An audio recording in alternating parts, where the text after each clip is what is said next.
ज्यांच्या नावाने हा सेतू ओळखला जाणार आहे ते धर्मवीर छत्रपती संभाजी महाराज यांनाही मानाचा मुजरा करतो। भारतीय राज्यघटनेचे शिल्पकार भारतरत्न डॉक्टर बाबासाहेब आंबेडकर यांना वंदना अर्पित करतो आणि मुंबई किनारा रस्ता म्हणजेच धर्मवीर छत्रपती संभाजी महाराज किनारा रस्ता याच्या उद्घाटन प्रसंगी ज्यांच्या नेतृत्वात आज हे उद्घाटन या ठिकाणी संपन्न होत आहे ते महाराष्ट्राचे लोकप्रिय आणि कणखर मुख्यमंत्री श्री एकनाथ शिंदेजी, महाराष्ट्राचे धडाडीचे उपमुख्यमंत्री सन्माननीय अजितदादा पवारजी, या ठिकाणी उपस्थित असलेले पालकमंत्री सन्माननीय दीपक केसरकरजी, दुसरे पालकमंत्री सन्माननीय मंगलप्रभात लोढाजी, खासदार मिलिंद देवराजी, खासदार राहुल शेवाळेजी, आमदार जयकुमार रावलजी, आमदार सदा सरवणकरजी, आमदार श्री राजन सिंगजी, माजी खासदार आनंदराव अडसूजी, माजी आमदार किरण पावसकरजी, विशेषत्वाने ज्यांनी याचं बांधकाम केलं अशा HCCचे श्री अजित गुलाबचंदजी, LNTचे SV देसाईजी, कन्सल्टंट विपुल खुराणाजी, ज्यांच्या नेतृत्वात हे काम अत्यंत वेगानं झालं ते इक्बाल सिंग चहलजी, ज्यांनी खऱ्या अर्थानं हे काम करताना संपूर्ण मेहनत घेतली आणि अतिशय रेकॉर्ड वेळेत हे काम करून घेतलं त्या श्रीमती अश्विनी भिडेजी, श्रीमती अश्विनी जोशीजी, श्री कांडलकरजी, श्री स्वामी, सर्वच मंचावरील मान्यवर आणि उपस्थित भगिनी आणि बंधूंनो, आज मुंबईकरता हा एक अतिशय महत्त्वाचा दिवस आहे की या किनारी रस्त्याचा आपण एक भाग, एक लेन ही आज ओपन करतोय आणि लवकरच मला विश्वास आहे की पुढच्या काही काळामध्ये संपूर्ण रस्ता हा आपण या ठिकाणी पूर्ण करू आणि ओपन करू। पण एक लेन जी ओपन होते त्याच्यामुळेही प्रचंड मोठा फायदा मुंबईकरांना होणार आहे आणि ज्यावेळी माननीय मुख्यमंत्र्यांसोबत आमची चर्चा झाली त्यावेळेस असं लक्षात आलं की एक लेनचं काम पूर्ण झालंय, दुसरं होत आहे आणि मुंबईकरांना एवढा ट्रॅफिकची समस्या या ठिकाणी ती सहन करावी लागते, त्यामुळे ती बंद ठेवून फायदा नाही आहे। आपण तात्काळ जर ती उघडली तर अर्ध्यापेक्षा जास्त ट्रॅफिक हा मुंबईतला ईज होऊन जाईल आणि म्हणून माननीय मुख्यमंत्र्यांनी निर्णय घेतला आणि आज आपण त्यातला हा सगळा भाग या ठिकाणी ओपन करतोय। खरं म्हणजे मुख्यमंत्री महोदय, काल मला इंस्टाग्रामवर आणि सोशल मीडियावर असं बघायला मिळालं की उबाठाचे जे बाळराजे आहेत त्यांनी सांगितलं की हे सगळं आम्ही केलं आणि आमच्या कामाचं श्रेय हे घेतायत। पहिल्यांदा तर त्यांना सांगतो, आम्ही दुसऱ्याच्या कामाचे श्रेय घेणारे लोक नाही आहोत, जे आम्ही करतो त्याचं श्रेय आम्ही या ठिकाणी घेतो आणि हे जे संपूर्ण काम आहे खरं म्हणजे मला या निमित्ताने सांगितलं पाहिजे की या कोस्टल रोडची संकल्पना काही नवीन नव्हती, अनेक वर्ष ही संकल्पना या ठिकाणी होती। मला आठवतं सन्माननीय उद्धवजींनी तर 2 महानगरपालिकेच्या निवडणुका कोस्टल रोडचं प्रेझेंटेशन दाखवूनच पार पडल्या, कोस्टल रोड कधी झालाच नाही। आणि हे देखील सांगितलं पाहिजे की 2004 ते 2014 दादा राज्यामध्ये आणि केंद्रामध्ये UPAचं सरकार होतं। कोस्टल रोडमधला सगळ्यात मोठा प्रॉब्लेम काय होता तर आपल्या नियमांमध्ये सी लिंक बांधणं अलाउड होतं पण कोस्टल रोड अलाउड नव्हता। याचं कारण कोस्टल रोड करता रेक्लेमेशन करावं लागतं आणि रेक्लेमेशन केलं तर CRZची लाईन बदलते आणि म्हणून रेक्लेमेशन करू देणार नाही, अशा प्रकारची केंद्र सरकारची भूमिका होती। मी अनेक सन्माननीय मुख्यमंत्री आणि विशेषतः जे शेवटचे मुख्यमंत्री UPAच्या काळातले महाराष्ट्रातले होते त्यांना ड्रीम प्रोजेक्ट म्हणून दिल्लीला जाताना बघितलं, ते दिल्लीला जायचे आणि हात हलवत या ठिकाणी परत यायचे, कधीही त्याला परवानगी मिळाली नाही। मोदी सरकार आलं आणि राज्यामध्ये महायुतीचं सरकार आलं, त्यानंतर आम्ही या प्रवासाला सुरुवात केली मला आजही आठवतं 5 बैठका केंद्र सरकारसोबत झाल्या आणि यातल्या प्रत्येक प्रॉब्लेमचा सोल्युशन आम्ही त्या ठिकाणी काढू लागलो. ज्यावेळेस असा विषय आला की ठीक आहे आम्ही रेक्लेमेशनला परवानगी देऊ, पण रेक्लेमेशनमुळे या ठिकाणी सीआरझेडची लाईन बदलेल, आम्ही त्यांना अंडरटेकिंग दिलं. आम्ही सांगितलं आम्ही सीआरझेडची लाईन बदलणार नाही, कोस्टल रोड झाला तरी सीआरझेडची लाईन तीच असेल, अशा प्रकारचं पहिल्यांदा आम्ही त्यांना एक हे अंडरटेकिंग दिलं. त्यानंतर हा मुद्दा आला, म्हणजे मिटिंगा व्हायच्या प्रत्येक वेळी नवीन मुद्दा यायचा. त्यानंतरचा मुद्दा आला की एवढी मोठी स्पेस तयार होते, 200 एकर स्पेस तयार होते, राज्य सरकार आणि महानगरपालिका या स्पेसमध्ये रिअल इस्टेट तयार करेल आणि त्यातनं सस्टेनेबिलिटी सगळी घालवली जाईल. आणि तुम्ही जे म्हणता कोस्टल रोडमुळे इंधन वाचेल, कोस्टल रोडमुळे ट्रॅफिक जाम वाचेल, त्याच्या दुप्पट तुम्ही त्या ठिकाणी मोठ्या प्रमाणात बिल्डिंग्स तयार कराल आणि त्यामुळे आम्ही याला परवानगी देऊ शकत नाही. आपण दुसरं अंडरटेकिंग त्यांना दिलं की हा संपूर्ण जो काही लँड तयार होणार आहे, जी जमीन तयार होणार आहे रिक्लेमेशनमुळे, या जमिनीवर पार्क्सच्या व्यतिरिक्त, उद्यानांच्या व्यतिरिक्त, मैदानांच्या व्यतिरिक्त आम्ही एकही बांधकाम करणार नाही. आम्ही पूर्णपणे या ठिकाणी खुल्या पद्धतीनं सगळं डेव्हलपमेंट या ठिकाणी करू, अशा प्रकारचा निर्णय दिला. मला आजही आठवतं की या संदर्भात अनेक बैठका झाल्या. एका बैठकीत शेवटी केंद्र सरकारमध्येही काही फार सगळे हुशार असतात असं नाही आहे, एका तिथल्या ऍडिशनल सेक्रेटरीने टाकून दिलं, म्हणाले याच्यावर पब्लिक ट्रान्सपोर्ट चालला पाहिजे. आणि पब्लिक ट्रान्सपोर्ट पर्यंत ठीक आहे, आम्हाला मान्यच होतं ते. त्यांनी त्याच्यात लिहून पाठवून दिलं ड्राफ्ट नोटिफिकेशनमध्ये, याच्यावर ट्राम चालली पाहिजे.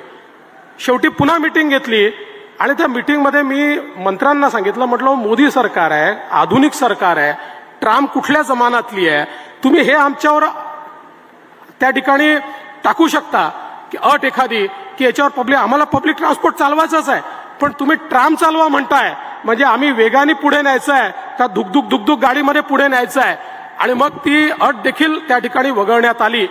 अनेक बैठकांमध्ये मला आजही आठवतं की विशेषतः म्हणजे ज्या लोकांनी याचं काम केलं त्यांची तर नावं ही घेतलीच पाहिजे, पण डॉक्टर संजय मुखर्जी आणि प्रवीण परदेशी यांचंही नाव हे मी आवर्जून घेईल की ज्यांनी त्यावेळी या सगळ्या प्रॉब्लेम्समधनं सातत्याने मार्ग हे त्या ठिकाणी काढले. आणि मला आजही आठवतं की जी एक बैठक झाली त्या बैठकीमध्ये शेवटी मी नाराज झालो आणि मी त्यांना सांगितलं की मी आता मोदीजींकडे जाऊन तक्रार करतो की हे डिपार्टमेंट तुमच्या सरकारप्रमाणे चालत नाहीये. म्हणलं तुम्हाला मोदीजींनी स्पष्टपणे सांगितलं आहे की तुम्हाला तात्काळ याला मान्यता द्यायची आहे. 1.5 वर्ष मी चक्रा मारतोय, महाराष्ट्राचा मुख्यमंत्री 5-5 बैठका घेतो आणि या ठिकाणी त्याला मान्यता मिळत नाही, तुम्ही रोज नवीन त्याच्यात अडथळे टाकता, असं म्हणून मी फार नाराजी त्यावेळी प्रकट केली. पण मला एका गोष्टीचा उल्लेख या ठिकाणी केला पाहिजे. अनिल माधव दवे स्वर्गीय हे एन्व्हायरमेंट मिनिस्टर होते आणि मला माहिती नव्हतं ते आजारी होते. आम्ही शेवटची बैठक लावली. अनिल माधव दवे हे हॉस्पिटलमधनं त्या बैठकीकरता त्या ठिकाणी आले आणि त्या बैठकीमध्ये अनिल माधव दवेजींनी सांगितलं नथिंग डुईंग, आज याचा अंतिम निर्णय होईल, आज याला मान्यता द्यायची आहे. मला सांगितलं की मुख्यमंत्री तुम्ही पोचतपर्यंत आम्ही येत्या 2 दिवसामध्ये फायनल नोटिफिकेशन देतो. अनिल माधव दवेंनी फायनल नोटिफिकेशन काढलं आणि त्यानंतर 15 ते 20 दिवसात ते आपल्यामध्ये नाही राहिले, त्यांचं निधन झालं. त्यामुळे त्यांची देखील आठवण या निमित्ताने करणं अत्यंत गरजेचं आहे, कारण याला जी अंतिम मान्यता आहे ती त्यांच्यामुळे या ठिकाणी मिळाली. आणि त्याच्यानंतरही याच्या मागचं शुक्ल काष्ट संपलं नाही. काम सुरू केल्यानंतर हायकोर्टात पिटिशन झाली, आम्ही हायकोर्टात जिंकलो, सुप्रीम कोर्टात पिटिशन झाली, आम्ही सुप्रीम कोर्टात जिंकलो, सगळीकडे आम्ही जिंकलो आणि हे काम सुरू झालं. आणि आता जे लोक या ठिकाणी क्लेम करतायत आमच्या काळात झालं, आमच्या काळात झालं, खरं म्हणजे एका गोष्टीचं खरंच मी या ठिकाणी अभिनंदन करेन की आमच्या अश्विनी भिडे असतील, यांनी खूप चांगल्या प्रकारे याचा पाठपुरावा करून आणि यातल्या इतक्या अडचणी दूर केल्या आणि याला खऱ्या अर्थानं त्यांनी एक नेतृत्व दिलं. पण सगळ्यात महत्वाचं काय आहे तर मला आजही आठवतं, आता इथे LNTचे देसाई साहेब पण बसले आहेत आणि अजित गुलाबचंदजी बसले आहेत. हे कधीच बोलणार नाही, कारण त्यांना जन्मभर काम करायचं आहे. पण मी विरोधी पक्ष नेता होतो, माझ्याकडे यांचे लोक, म्हणजे यांचे कोणाचे मी सांगत नाही ना, तर ते बिचारे अडचणीत यायचे, हे सातत्याने यायचे आणि मुख्यमंत्री महोदय सांगायचे की कसं काम करायचं, इतकी वसुली चालली आहे, आम्हाला या ठिकाणी कामच करता येत नाही, आम्हाला एक ट्रक न्यायचा आहे तरी वसुली, आम्हाला खोदायचं आहे तरी वसुली, आमच्याच लोकांना कामं द्या, याच रेटनी कामं द्या, अशाच प्रकारे कामं द्या. अशा प्रकारचा, आता कोण त्यावेळी इकडे आमदार होते वगैरे मी ते काही बोलणार नाही, ते सगळ्यांना माहिती आहे कोण काय करत होतं. पण अशा प्रकारचं इतक्या मोठ्या प्रमाणात त्यांच्यावर दबाव असायचा. हा रस्ता पूर्ण झाला कारण सत्ता बदल झाला आणि एकनाथ शिंदेजी मुख्यमंत्री झाले, नाहीतर अजून 2-4-5 वर्ष हा रस्ता पूर्ण झाला नसता. शिंदे साहेब मुख्यमंत्री झाले आणि त्यांनी या ठिकाणी सूत्र हातामध्ये घेतले आणि स्वतः लक्ष घालून यातल्या अडचणी दूर केल्या, याच्यामध्ये जे ब्लॅकमेलिंग करत होते त्यांना दूर केलं आणि विशेषतः शेवटचा जो स्पॅन आहे त्या स्पॅनमध्ये आपल्या कोळी समाजाची सातत्याने मागणी होती की हा स्पॅन वाढला पाहिजे. त्या संदर्भात बैठका घेऊन, म्हणजे हे देखील सांगितलं पाहिजे की ते लोक उद्धवजींकडे पण गेले होते, पण उद्धवजींनी त्यांना एंटरटेनही केलं नाही. पण ज्यावेळेस ते मुख्यमंत्र्यांकडे आले, मुख्यमंत्री मोदयांनी आम्हाला बोलवलं, बैठक घेतली आणि हा स्पॅन वाढवण्याचा निर्णय आणि आपल्या कोळी समाजाला त्या ठिकाणी न्याय देण्याचा निर्णय घेतला. सातत्याने याचं मॉनिटरिंग करून हा वेळेत रस्ता झाला पाहिजे.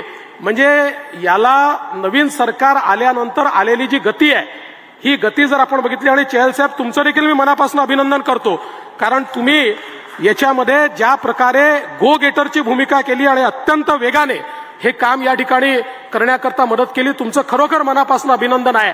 पण याचं खरं म्हणजे हे सगळं का होऊ शकलं, तर राज्यातले मुख्यमंत्री खंबीर होते आणि ते पूर्ण ताकदीने या प्रकल्पाच्या मागे उभे राहिले, वारंवार याचं इन्स्पेक्शन केलं, जिथे जी अडवणूक होत होती ती अडवणूक दूर केली आणि म्हणून आज हा कोस्टल रोड या ठिकाणी होतोय.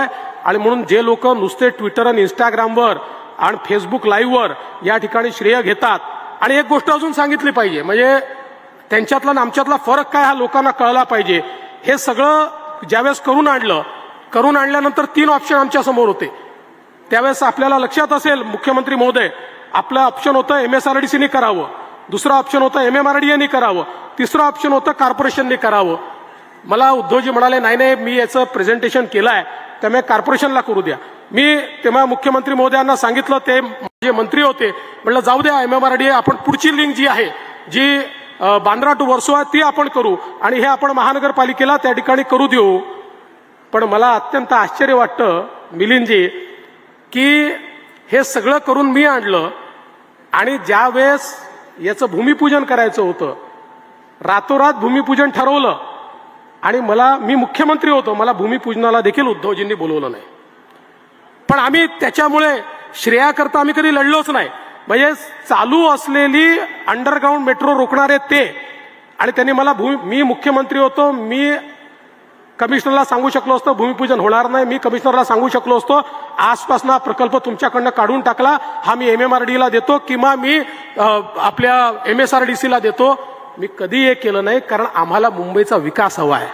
आमच्यापेक्षा मुंबई मोठी आहे, आमच्या श्रेयापेक्षा मुंबई मोठी आहे. अरे एखादा देवेंद्र फडणवीस राहील जाईल त्यांनी काय फरक पडतो, पण मुंबईचं जे इन्फ्रास्ट्रक्चर आपण तयार करू शकलो आहे त्यामुळे मुंबईकर जन्मभर आपलं नाव घेणार आहेत. मुंबईकरांच्या जीवनामध्ये एक मोठं परिवर्तन आपण या ठिकाणी करतोय.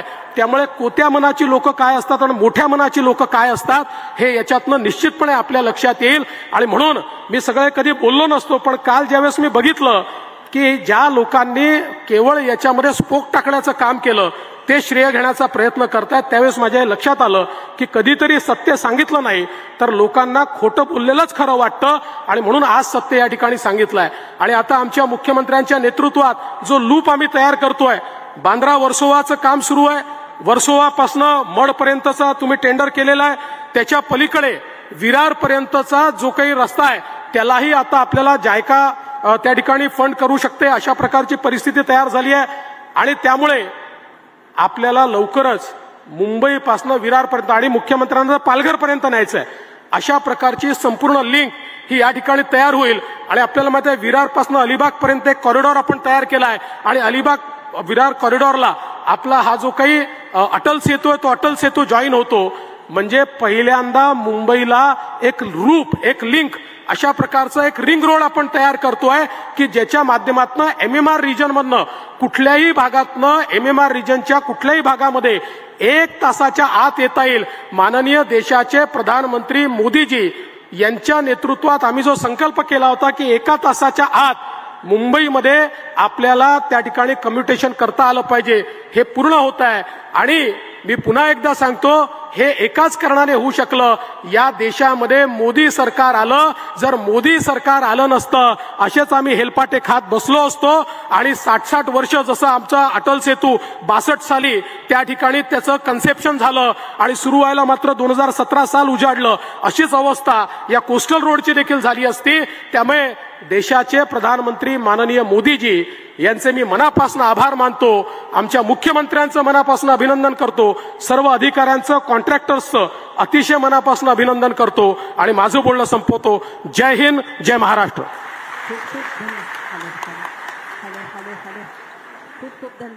खूप खूप धन्यवाद फडणवीस साहेब. ज्याचे त्याचं श्रेय द्यावे विंदा करंदीकरांच्या उक्तीप्रमाणे.